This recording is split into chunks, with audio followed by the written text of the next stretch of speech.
Welcome to the Monetize Your Ministry podcast. And you get a chance to interact with them. To me, that's full-time ministry. Did I happy because tackle that business is like a feed. It brings in itself and then it opens it. I want to provide content and things that help change lives, and I simultaneously want you to receive a blessing from that. Now here's your host, Kymone Hinds. Welcome to the Monetize Your Ministry podcast. This episode is for artists. All right. If you are artistic, this is for you. I guarantee you've seen this guest work somewhere. Maybe you've bought it, send it to a friend or family member. But I want you to learn how you can discover your ministry and its intersection with art and how you can build a business from it. Our guest today is Erica Keith. And I want to invite and welcome her to the stage for today's episode. Erica, so glad to have you on the Monetize Your Ministry podcast. Thank you. I'm glad to be here. Thanks for having me. Awesome. I want to say a little bit of bio on you, and then people will really get to know you with some of the questions we'll ask. So let me read a little bit of Erica's bio. Erica is a native of the city of Philadelphia. It's a city that she and her 5 sisters grew up in. And she attended the historic Pine Forge Academy. Erica decided to go to Community College of Philadelphia to major in fine arts, which is why we're going to be talking about what we're talking about today. After she received her associates in fine art, she was accepted into the Tyler School of Art, Temple University. It was there she decided to focus in graphic design, where she graduated with a Bachelor of Arts degree. She was then recruited by Hallmark in Kansas City, which is where we met. She began as a designer and later years art. In her later years, she art directed Mahogany, Tree of Life. I can't say that word. 8 Bamboo and Golden Thread. She successfully worked with celebrity clients such as Jill Scott, T.D. Jakes, Maya Angelou, and others to develop products for the Mahogany brand. And that's what I'm talking about. You've probably bought the Mahogany brand or sent it to a family member or received it. After leaving Hallmark, she taught at her alma mater, the Tyler School of Art, as an adjunct professor of the graphic design course for a semester. Now, here is where this gets interesting and why we want to really lean into this conversation. In 2021, Erica decided to create her own T-shirt and apparel business. After the tragic deaths of Ahmaud Arbery, Breonna Taylor, and George Floyd, our nation was crying for justice, and people were desperately looking for ways to get their voice heard. And that is when Black Foward, I love the name, Black Foward was born. During that same time, she accepted a position to work for a fundraising company called Innovoir as a creative director. And she ended up creating and leading their first ever diversity, equity, and inclusion program. After 5 years, that DEI position was eliminated. And that's when Erica decided to step out in faith and start her own graphic design business. We're going to talk about so much of this and so much more in this episode. Erica, just so much more that I could read about you.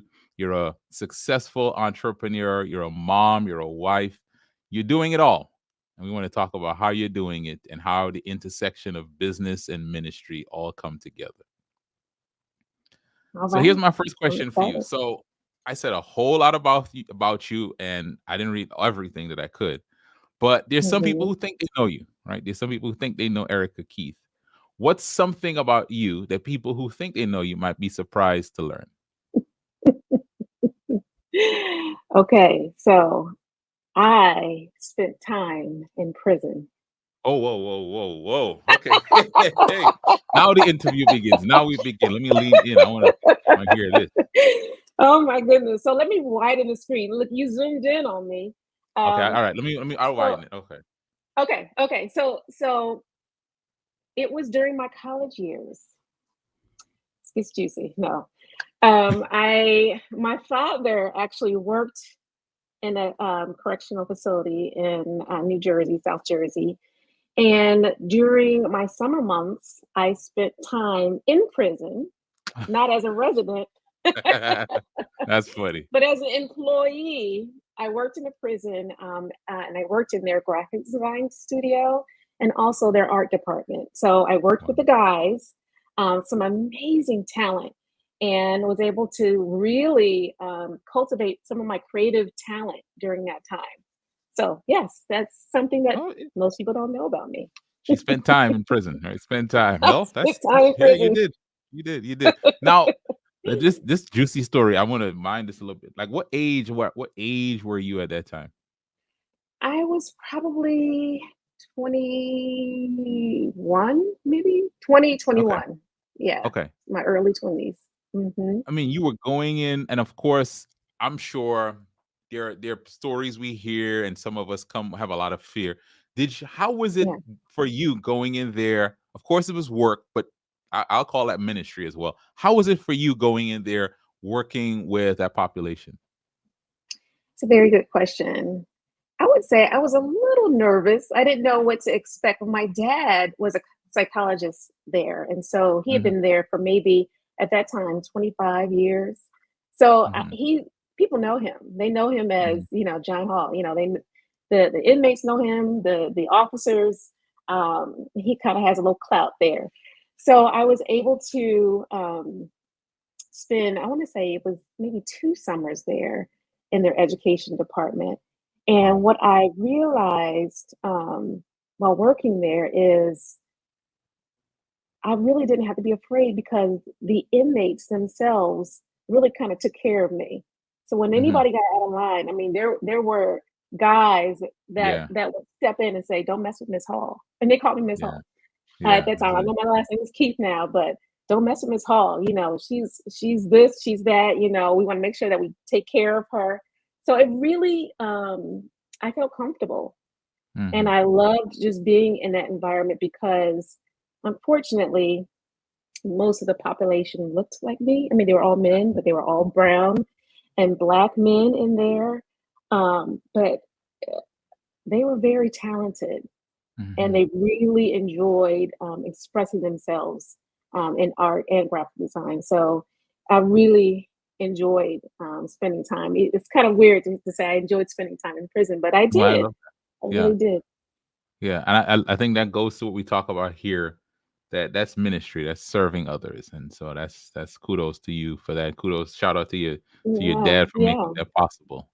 right. Um, And I went back. I want to say real quick. I went back. I was married, I believe, at the time, married to Jermaine, and I went back because my dad. This is hilarious. My dad, when he was working there, the inmates cut his hair. They actually made things for him, including a leather couch. So when we were there, my dad needed, right, I know, because this was a vocational okay. prison. So they did welding, they did culinary arts, they did woodworking. So he had them to make a couch and a love seat. He got the material, the wood and everything, but they put that thing together. So I was there because my dad needed Jermaine, my husband, to help lift it into the Perfect. truck. And so when we entered in there, this was like, I want to say it may have been like 6 or 7 years later. There were guys who saw me. Wow. Hey, Miss Hall, how you doing? And I'm like, that was Wow. so long ago. It's Yeah, unfortunate that they were still there, but that they would but you made a remember me. And lasting I impression. made, Yeah, yes, yes, yeah, that was that's awesome. kind of touching, sad, but touching at the same Yeah, time. Yeah. yeah. So, Now, Erica, you mentioned that you went in there to teach graphic design, and it seemed like graphic design has opened a lot of doors for you. It has, allowed you with your career and now with your business. But I want you to take us back. Like, where did this love, this interest in graphic design come from? Like, when did you even know that you could do this? Like, kind of talk us through that.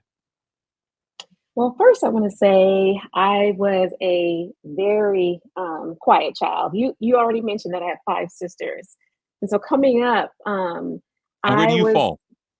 I fall at number 2, and it's funny Okay. because after my mom had 3 kids, I believe people only thought she had 2 because I was literally quiet. Mm, But I think it was because I was observing all things and mhm. spending time just taking in nature, taking in people.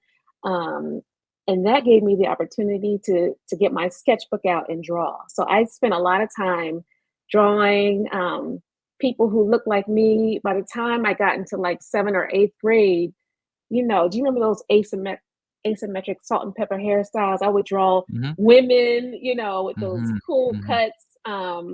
And I would really have fun, and I would put them all on my wall. And I really enjoyed drawing and painting, but mainly drawing at that time. Um, but it wasn't until, I don't know if you wanted me to get into this part of the story, because graphic design came much, much later, but the start of it happened when I was before school age, drawing and spending time painting and doing all those kinds of things in my room. And my mom and dad really encouraged me with that. Always got me That's what, pencils that's and what I was gonna ask. Somebody had to yeah. encourage this, right? Like somebody had to give you that first sketch back. Like, are there artists in your family? Is there anyone else who is Funny like enough, my parents, you wouldn't necessarily call them artists, but they truly are. My mom was a pianist, and has taught piano many, many, many years, and worked at a college as a professor teaching music. So there you go with the art.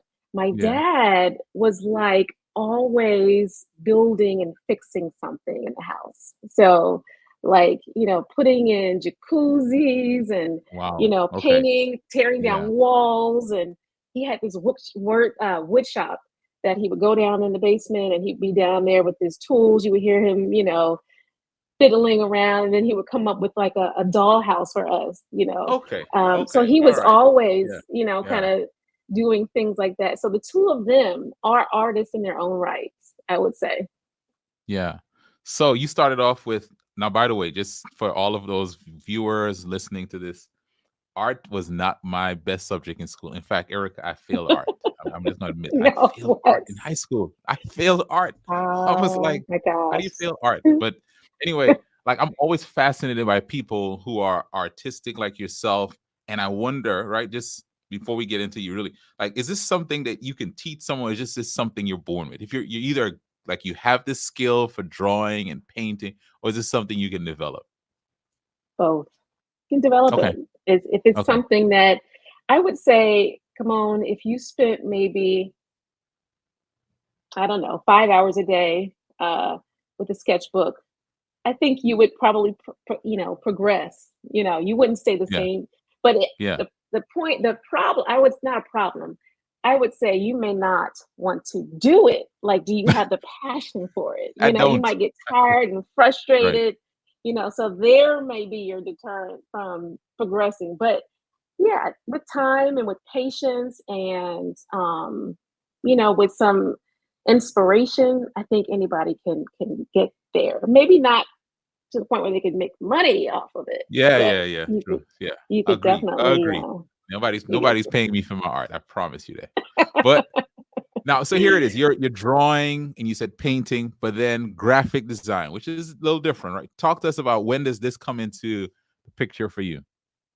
Okay, so I, as you mentioned, went to Pine Forge Academy. I had a drawing class, but we all know that Pine Forge Academy is known for their music. Yeah. Of course, I traveled with the choir, I sang and did all that under Lloyd Mallory. Wonderful. But fine art was not something that they really had in their curriculum. But I was able to have two amazing art teachers in 1 year. One was Oliver Cheatham, the other one Margaret Richardson, and I loved it. I could tell, like, oh my gosh, I want this every day. Like, Wow. yeah, there's math here, there's science, and I did okay with those. But when it was time for art class, I was all in.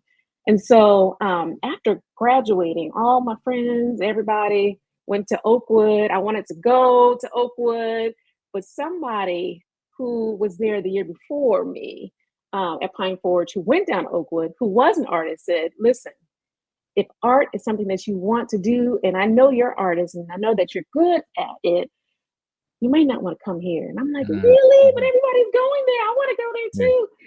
Yeah.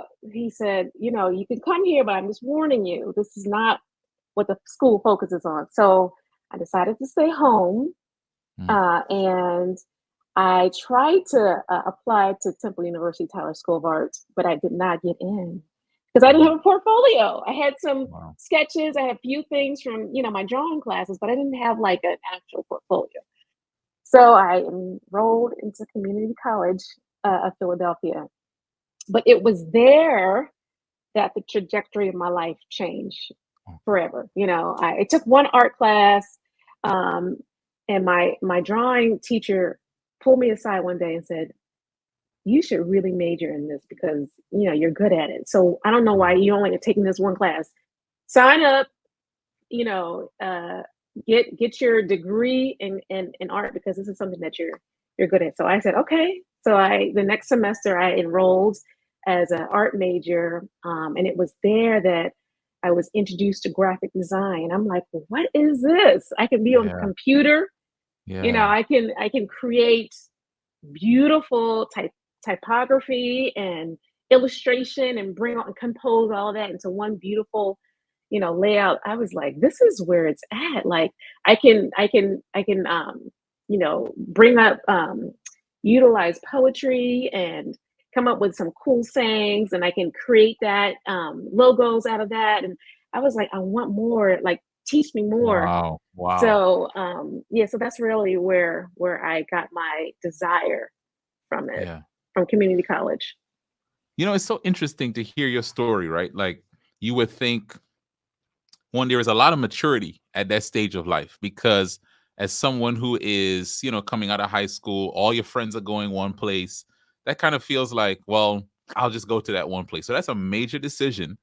And then again, kudos to you for not letting the disappointment of not getting into the school you initially wanted to go to, not letting it stop you. So I just see, some really powerful things. And then shout out to whoever that professor was who said, hey, you need to lean into this. And I think more of us, we need people in our lives to see like what's already in us and to call it out. I say, agree. no, this is your thing. Like, I know everyone else may be doing something else, but this is your thing. And I think shout out to whoever that teacher was who did that. Yes, his name was Bob. He's amazing. And my parents also, they didn't flash any of those traditional careers in my path.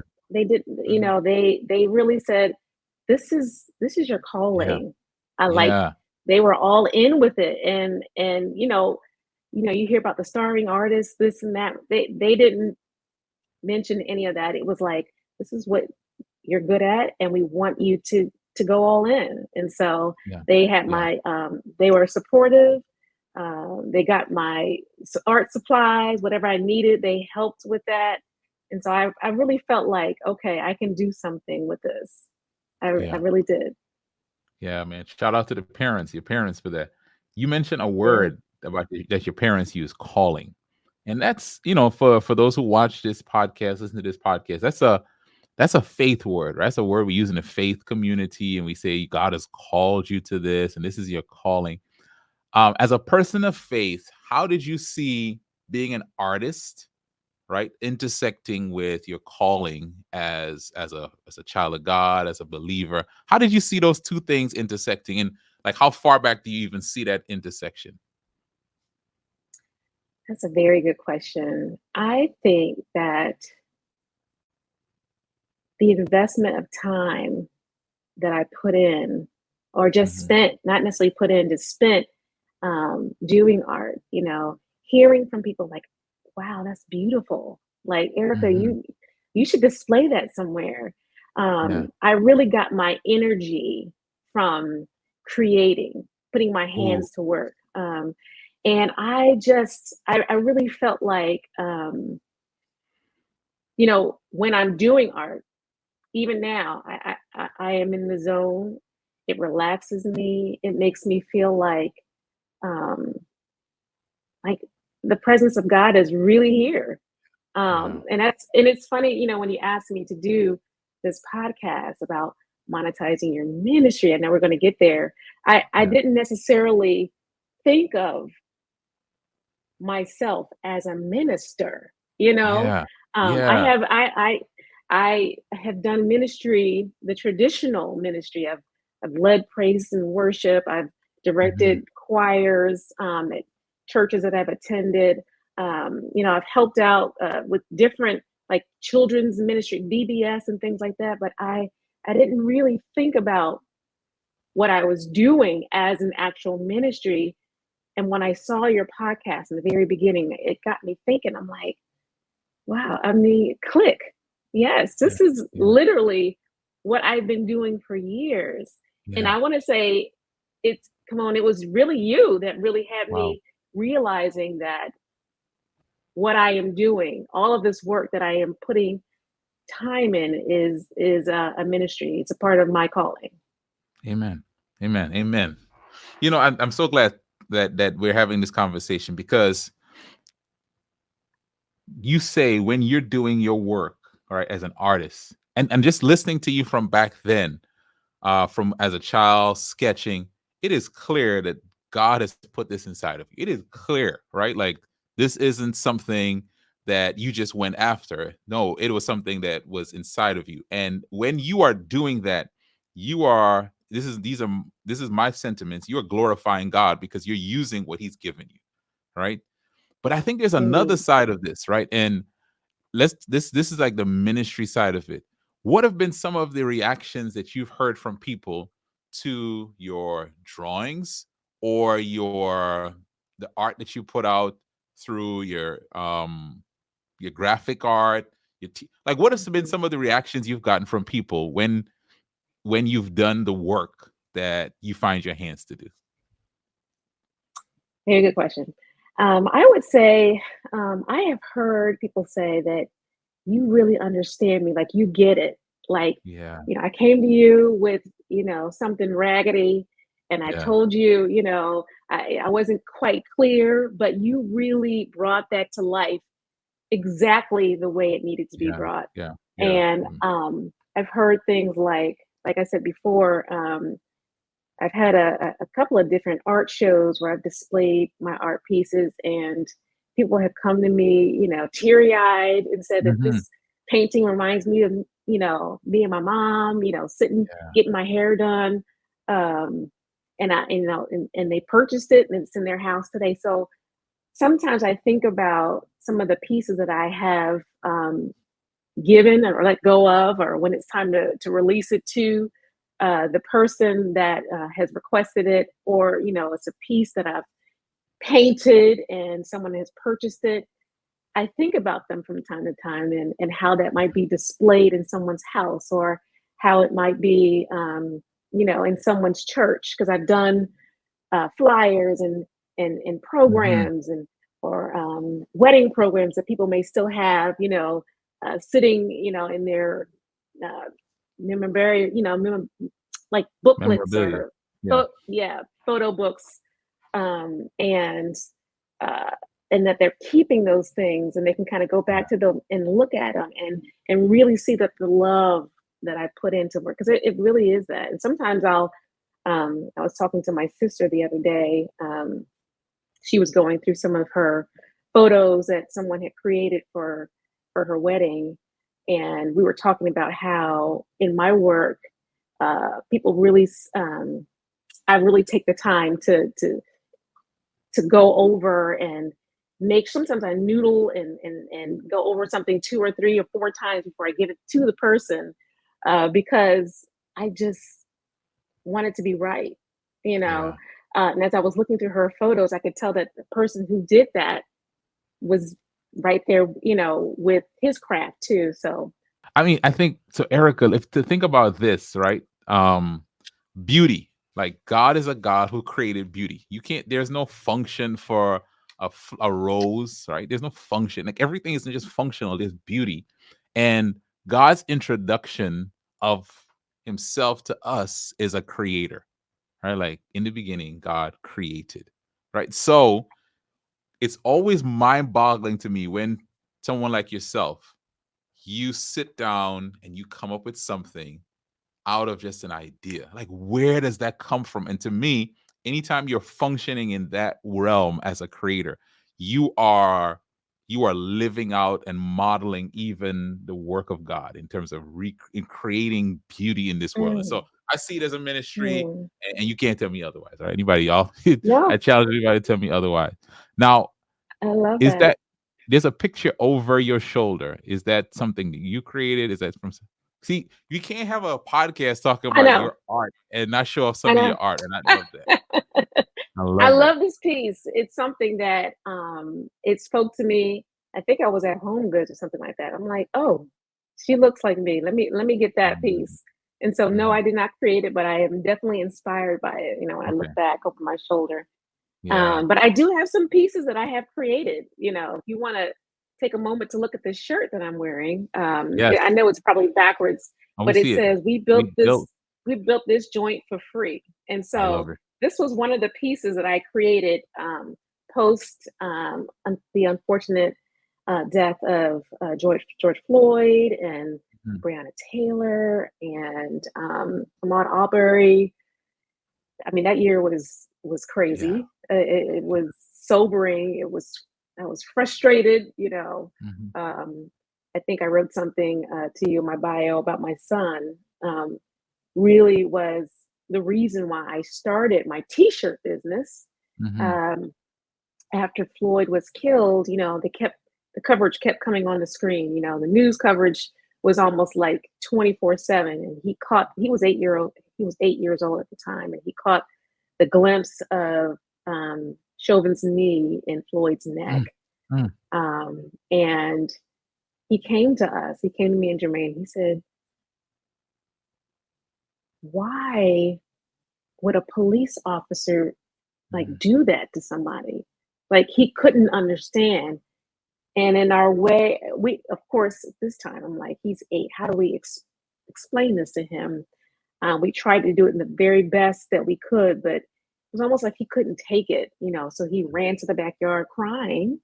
Mm. And I'm like, I can't Mm. not do Yeah. anything about Yeah. this. What can I Yeah. do? What can I use? What do I have inside of me that I can use to really help my son understand that we are here for a reason. Black and Mm. brown people, are loved. We are here for a purpose. How do we get our voices heard? So that was really the inception of Black Forward. So this T-shirt that says "We built this joint for free." I have another version that says "We built this joint for free." I'm If about you're to say Philly, 'cause you know the Philly. word joint. Philly. Yes. Yeah, Yes. yeah. And Yeah. so it was really because of him that I started the business creating apparel that really helped to highlight Black and brown people and really get our voices heard, making sure that, if you think about Black Forward, thinking about the future, we are the future, right? I like And I so that like was really the reason behind the name of that. And so I tell anybody, and he knows that he's the reason. And so I started by selling the first things that I sold were some Juneteenth t-shirts, and I put them on social media, and they went crazy. Like I couldn't get them out fast enough. I think I Yeah. was using um, a, a one-off like Create My I Tea website or Yeah, something yeah, like yeah. that, and couldn't get them fast enough to people and on time. But that's when I knew I had something. I'm like, all right, I can do this. I can actually create an actual brand and sell things for people to purchase that they feel like speak to them. And so this is one of the pieces. I have plenty more on the site. We can talk about other things that I've created that I have in front of me if you want me to. We Um, yeah. I want to ask you a question about Black Forward, the T-shirt, yes. because you talk about this, and I love that. It's like when you said it, here it is. This is the situation. Here is a challenge we have in our world. Here is what your son is asking you, and you're like, how can I make a difference? And you say, what do I have in my hands? And I love the fact that you used your talents, your gifts, and you put something together. Now, you told us early on that you were very shy, you very quiet. Quiet was the word you used. Quiet growing up. Mhm. Were there any fears that you had to overcome about starting a business, putting something out there of your own now as your own product? That's a that's a question I haven't really thought about. Um, I would say yes and no. Okay. Yes, because it's me, and you know, it wasn't anybody else but me. uh, but before I started my own t-shirt business, I worked at Hallmark Cards for about 17 years. And so I was very familiar with creating products for people and making sure that they spoke to people. So I knew how to do that, Ah, but my face was not necessarily the face of Hallmark. You know, mhm, people mhm. really didn't know me as the art director of the mahogany card product. But when I started off on my own, um, I knew that I had to get people to know who I am, because a lot of people don't subscribe to purchasing things unless they really know who's behind it. Like, okay, Yeah. what's the story? Who is this person? Are there any gimmicks? You know, those kinds of things. So I really had to explain to people that this was born out of a need within my own family, something that I felt like I just had to step into. And I shared a little bit of that on my website. And I think people saw me, and they realized that this is something that they can um, that they felt comfortable with purchasing. Yeah. Yeah. Once I presented who I was, my background, why, um, I think that's all I needed to do. But Yeah. stepping out there, seeing my face, I remember having to do a photo shoot, just so that people could see some of the clothing uh, that I was selling. And it was kind of awkward. I'm not a model, but I had to, I remember this photographer that I hired, was asking me to, turn this way, do that, and I'm like, Yeah. Yeah. all right. I wasn't quite comfortable with posing and, wearing my t-shirts and people watching me in this photo shoot. That was very uncomfortable, but I knew that I had to show my face and show that I am a Black woman, Mhm. entrepreneur. I know those Yeah. kinds of things speak to people. So I was like, all right, I'm gonna get out there and I'm gonna just do it. And so after, I put it out there, uh, I started getting feedback from people like, wow, this is amazing. And I see you doing this and you look great. And I was like, Yeah. okay, okay. I was helping to Yeah. build my confidence. So Yeah. I knew it was important because in looking at other people, getting inspiration from those who, have done it, I knew it was something that I had to do. So yeah. I love that. I love that. Erica, it's so good that you talked about that. By the way, um, my wife and I were models for Black Ford. It's just we talked about that story before we started recording. But the story of your business is sometimes as important or even more important than the products you're selling. People want to buy into that story. They want to buy into you.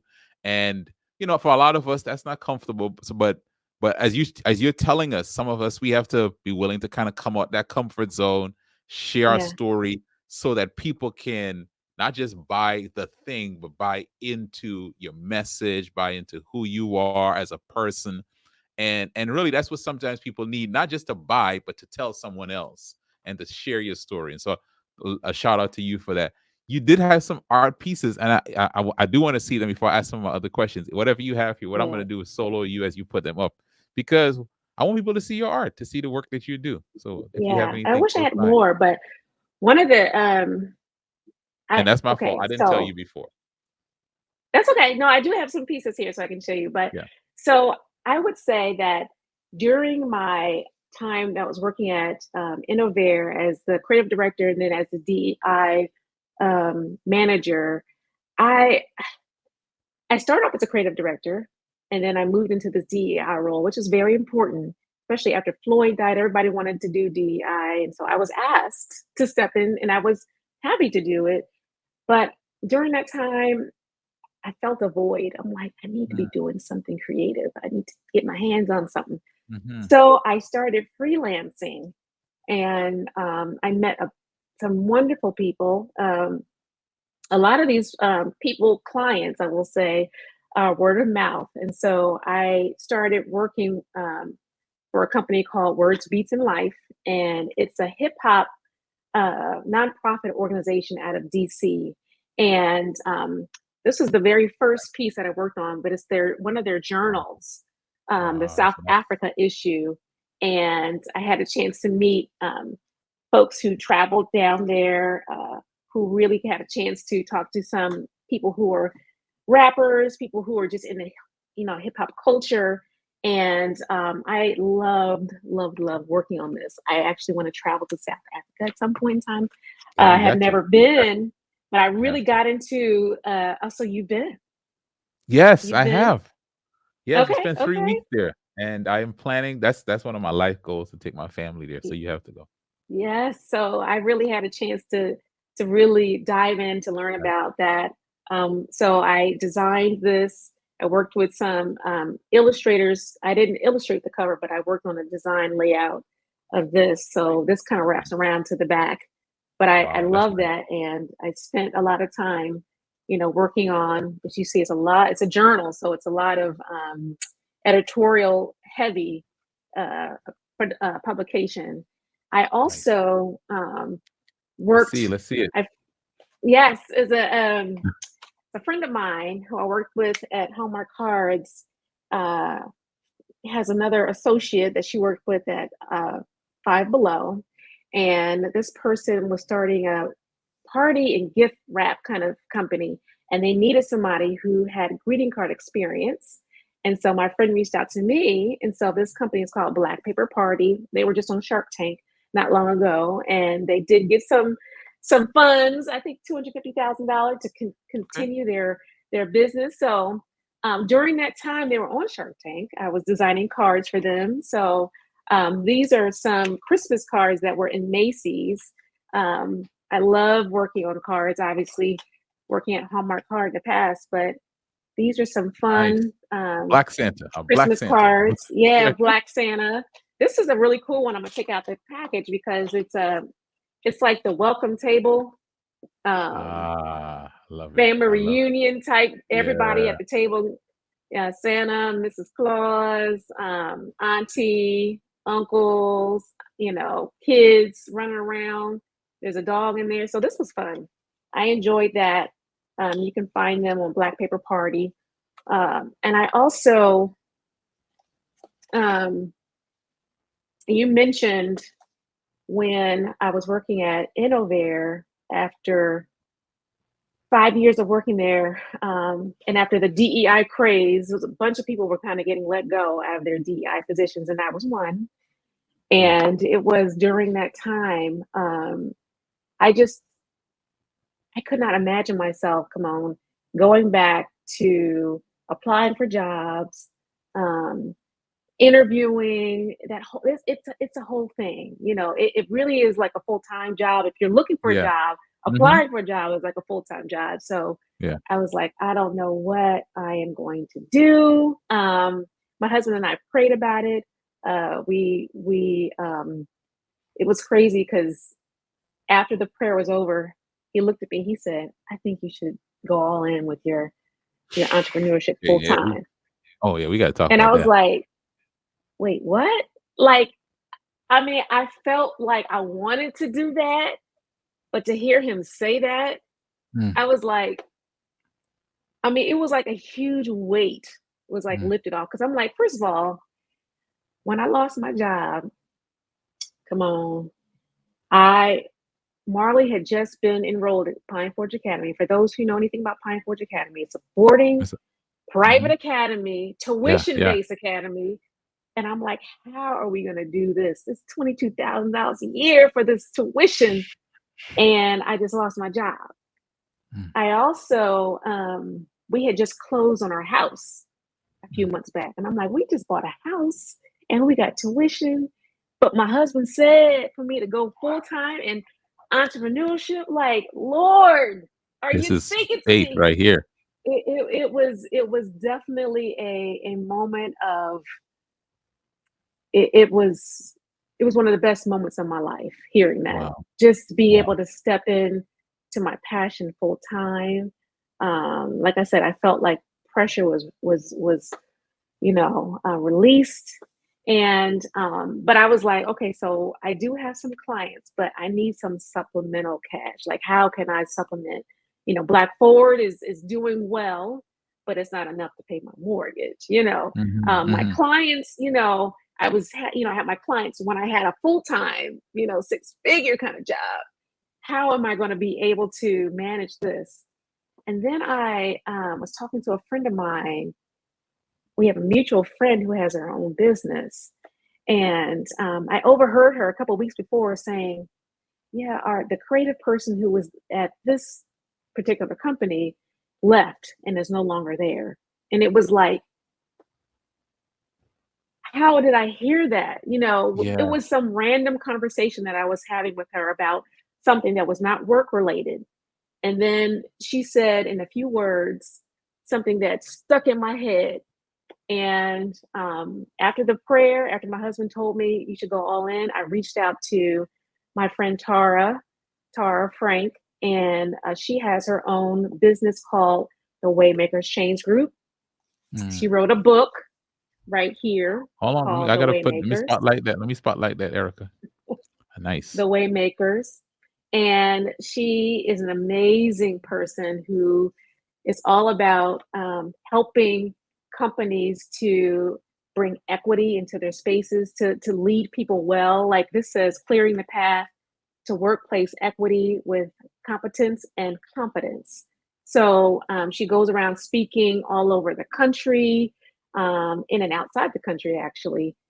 And she needed somebody to help, her with all things creative, marketing, merchandise.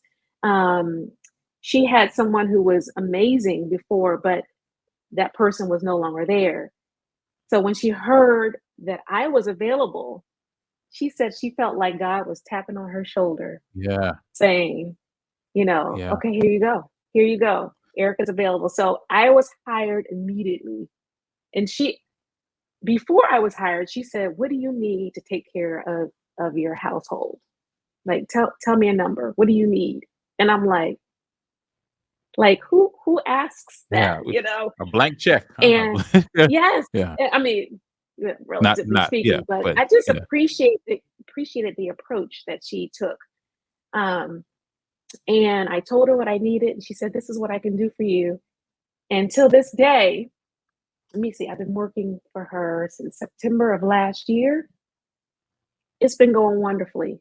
So I work with Tara on the Waymakers, Black Paper Party, Words, Beats, and Life is another client of mine. I don't have any of the Message magazines in my hands, but if you're familiar with Message magazine.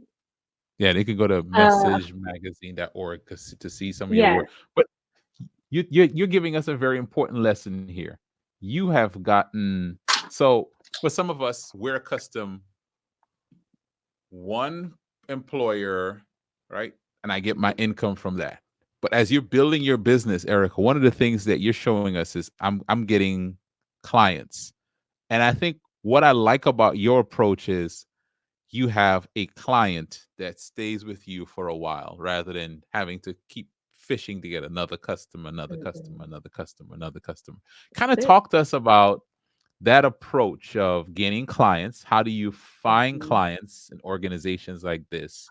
And how do you keep clients? That's a good question. One of the beautiful things about stepping into entrepreneurship is that you meet people who you can help and people who can help you. So in my journey, I have met people, Black business owners who are in similar spaces, but I specialize in graphic design, doing the designs on the shirts. There are people who specialize in partnering with vendors to kind of get things produced. And so I bumped into somebody at my church, and that's what she does. And so we kind of help each other out. She brings me clients to help build the thing, and I give her clients who need to actually print the thing. You know what I'm saying? And so I really love the fact that we're not competing against each other. I love this. Yeah, this We is good. are working together, supporting each other, giving each other ideas. There's also another couple who is just amazing. They attend my church and they do all of the video editing, the marketing for our church. So they're in a similar space, but they do a lot of video graphics. And I have connected them with some of my clients who need that kind of work. And they in turn have asked me to help out in other ways. So I love the fact that not only am I building clientele, but we are here helping each other out, ministering to each other. And there is really no competition, which is, it's a different feel. When I was in corporate, I will tell you that there was a lot of competitive, like that competitiveness Yeah. that I don't really feel now. And I don't know if it's just me, but I believe that it's another blessing that God has given me to be able to have this community of people and support who are in the same space that, you know, we're helping each other out. So I love that. But as far as how I get clients, another way is literally putting myself out there. I remember when I lost my job at Innovair, I said to my husband, you know, after he said, you know, do your job, you know, go into entrepreneurship full time. I posted on social media that that's what I was doing. My inbox flooded Wow. with emails from people saying, "Oh, I need this. Can you help me with this?" Or, you know, "Can you design this logo?" Or, "I have somebody who needs help." So putting myself out there in that space was one way that I got a bunch of clients. So I would say not a bunch, maybe 3 or 4 clients. But those are That's good. clients that I have kept, you know, I've Yeah. had Yeah. for, you know, over a year now. So it has helped. Yeah. Erica, this is, I mean, I think you taught us so many good lessons right there on that for someone building a business. I think sometimes we miss out on referrals, right? I'm gonna use the word referrals from people who are in business as well, because we may look at them as our competition. But what you've just helped us with, and I hope somebody's catching this. If I do one thing and I find someone who's doing something different but related, I can send them clients and they can send me clients, right? Like you mentioned, you're designing the merch, the wear, someone else is producing it, printing it, and you're sending each other clients back and forth. And it's us thinking in a collaborative way rather than a competitive way. I think it's That's one of it. the ways that we can build our businesses and just really grow things in a way that's more honoring of who we are as believers, as people who have faith. I love that. Yes, 100%. Um, I can I can talk a little bit about what I realized in my business, things that I'm really good at, and then things that Mhm. I'm not good at. Yeah, yeah. um, I When you step into entrepreneurship, you realize that there are so many facets of a business. So I'm a creative person by nature. I love just putting my hands, out there, just putting my hands to work and doing things, creating. But along with the business, you have the marketing, you have, if you're working on a website, that's something that you have to do to build the website. You have to figure out what works on the site. You know, there are products that are going to be working and some that are not. So you kind of have to figure out how to look at performance. You know, what performs well, shift. You know, change things up and put out the things that you think will work the best for you. You also have to understand tax law a little Oh bit. yeah. You Oh don't, yeah. you Yeah. don't, Yep. have a really good CPA who can help you out, somebody who can do your books. So just realizing that even though my passion is art, there's a lot of other elements to it that that I have to consider, and that's how That's why it's important to know people in other spaces too, people who can support you, who can tell you who to go to when you need that tax support, or maybe what bank might be best to work for, work with, and those kinds of things I think are really important. Building your community, building the people who can help you in this space is really where you're going to see a lot of goodness. So I love Good. that. And a lot of That's people good. are willing to You absolutely share, right. their Yeah. stories and what has helped them. And so I appreciate it so, so, so very much. That's you make such a good point. Like, people look at the business world and they think there's no faith in there. There's a lot of faith, right?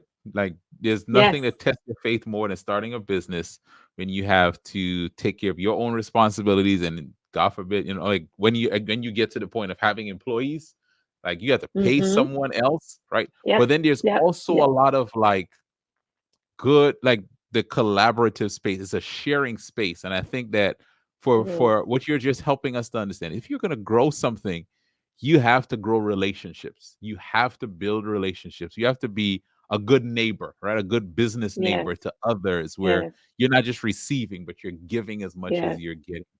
So this is a I good agree. lesson. And there have been times I have literally, I mean, I would say that my business has grown so very much. Like right now, we feel like we're in a pretty good place. But there have been times when I have cried. I have called up some of those Mhm. people that have helped me in the past, people who have their own businesses. And I'm like, I need your shoulder today. And they're Yeah. there to support, to help me to kind of get through it. Because it really is. I would say this. Um, you mentioned faith, and it's so important because the walk really does, need that faith walk. I mean, it's going to be like this. There will be times where you're going to be, high and doing well, and then something may happen. Something in the market may happen. Say something, a vendor that you're working with goes out of business, and you have to find another, vendor, or say, your shipping, something happens with your shipping, you have to like replace all the stuff that people Yeah. have ordered because UPS or USPS is not acting right. Yeah. Yeah. And so there, that the faith piece is big. But my husband told me something the other day, and he is my rock. Let me tell you something. He has been my rock all through this. But he told me something about making sure that we take time to look back on where God has brought us from. That can really um, cultivate or give me just what I need to kind of get through, to say, I can keep this.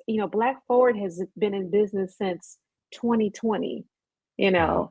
I have been in this business 4 years, and it Yeah. has grown every year. And I'm I like, love it. God, I like love it. you have found grace, and Yeah. favor, with me. And so Yeah. I appreciate, Absolutely. him telling me that, take a moment to look back, because sometimes it feels like you just want to just quit That's and right. go back to corporate, You're especially right. when the IRS hits you up for, what you owe them, Yeah. and it's above what you think You you ain't should have never owed lie. You them. ain't lying. Yeah. You ain't lying. But Listen, yes, yes, yes. shout out to G God has Keith. Yes, yes, God has given me the helper that I need. He's my support, and I'm like looking at him like, aren't you nervous? Yeah. He's like, God's gonna do what he's gonna do, and he's gonna be here for us. He has brought us here. He's moved us all from Kansas City to Philadelphia. He's showed up for us all these years. He's gonna show up for us, you know, um, now. So he is really my support. And so I it's love good it. to have somebody who is right here and who doesn't fall apart even when you feel like you might be falling apart. So I love it. Shout yeah, out to Jermaine Keith. That's my guy. And to know your husband, he's definitely just very even tempered. He's calm under pressure. And I think that definitely helps when you are in you need business to it. have someone who can do that. Eric, I want to get you out on this last question. But before I do, I want you to tell us. So the question is going to be this. What's one piece of advice you would give to someone else in your situation a few years ago that can help them overcome some of the challenges you face? But before you answer that, I want you to tell people how they can find your business, find your work, and connect with you online. So tell us how we can get your website, get your social media. Yes, very good. My full portfolio is ericakeith.com. If you go there, you'll find me everywhere. My merchandise that I sell is at blackforwardshop.com. So if you go to ericakeith.com, you'll find Black Forward, but you can also find all the client work that I have recently been working on. And so that's where you find me. And Erica, what social media platform should they follow you on? Because some people, they just I want to go am straight on to the social. Facebook. Yes, I'm on Facebook, Black Forward, and then on Instagram is Black Forward Shop. But you can always find me, I think on Instagram it's Erica Kasai, Kasai. That's my middle name. And on social media, on Facebook, you can find me at Erica Keith. So I love it. I love it. All right. So make sure you go follow Erica, follow her shop. Now, Erica, give us the advice you would give to Erica back in 2020. I would say, looking back, during 2020 was a crazy time. It was during the pandemic. Oh my gosh, going back those years. But I would say God has given me the ability to create. I mean, that's a gift that He's given me, and don't ever lose that. You know, like I said before, when there are times where you feel like giving up, go back to that. God does not give us gifts for us not to be able to utilize, and gifts that we can't cultivate and grow, you know. And so even when I'm looking at other companies and people who look amazing, you know, Yeah. I got it too. So Yeah, I love I can just say that, you know, the gifts that God has given me are for me. And so I will continue to build that, to trust in that. And I love the fact that I did not pursue anything that was outside of my passion. For those who want to start their own business, think about where your passions are, because that's where you're going to thrive. That's where you're going to have the most fun. When you get tired and exhausted, you're going to want to keep doing it because it's something that you love, something that you enjoy. And so have those people around you. If you don't know what it is, ask people who are around you to tell you what you're really good at. And I think, you know, you'll be able to get there. Erica, you giving some business coaching right here at the end. I love it. Listen, y'all, this is I really love this episode for someone who is artistic. And maybe you think, well, I don't have business skills. Erica, you have just made yourself a model for us to know that the skills that God has given you, you can build a career on, but you can also build a business on if you are connected with the right people. You lean into that passion, you find needs, and you just really follow God's guidance along the way. There'll be ups, there'll be downs, but keep moving forward. So for those of you who are watching, those of you who are listening to this, I want you to take what you gain from this. I want you to put it into practice, monetize your ministry, and you go increase your income and your impact. Thank you for listening to the Monetize Your Ministry podcast with Kymone Hinds. For more information, visit our website at www.monetizeyourministrypodcast.com.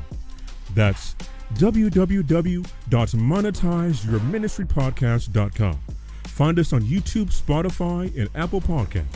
Please share this episode with someone who needs it. Let's increase our income and impact.